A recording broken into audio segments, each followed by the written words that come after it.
And like you mentioned it, I'm glad you said it like that because now it makes sense for me. Like I'm recoding my brain to start working like how you said earlier, like I'm not Hector anymore. I'm starting to become myself again. Yeah, no, yeah, I think there is a good. I think the coding is where it's at, and look, that's good you grabbed that so early. But you went out the traps pretty early, so you was at it. Mind you, I mean, you Yeah. were doing.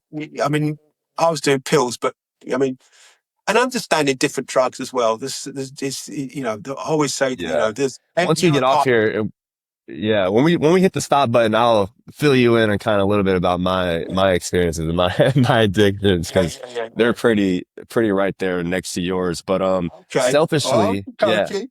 yeah, selfishly, because again, man, this is so relatable, and I see myself in you in like ways I can't explain. So I want to ask this question selfishly that I'm trying to work to is how did you get to the point where I know it's like, fuck it, we don't care anymore, but like the way that you can carry yourself, knowing what you've gone through, and then like to talk about it, to openly be accepting of it, and to like realize like, yes, I did that, but now I'm going down this path. I feel like it's hard for me, like even with like family and stuff, like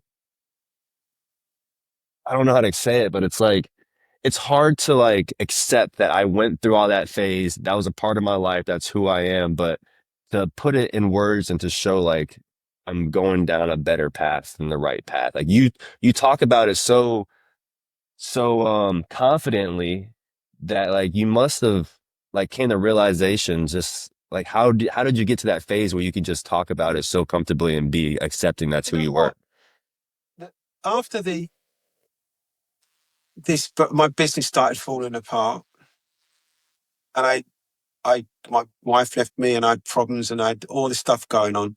I had so much. There was so much like I was getting texts from people that I were friends, and just there was so much attack. There's so much things coming attack. I felt like a full on attack, and rightly so. I mean, I didn't handle things particularly well, and I think some of it was right. Some of it I think was very wrong. But I think that I just it got to the stage I just realised what. Why do you care? Why are you Mm, caring? Why are you caring? All this stuff is you're caring. This caring is what's causing you half your problems. You've got to stop caring. You've got to be free. And like I said before, I care about my dad and I care about my son and close friends, but there's people you shouldn't care. You just can't care. And also,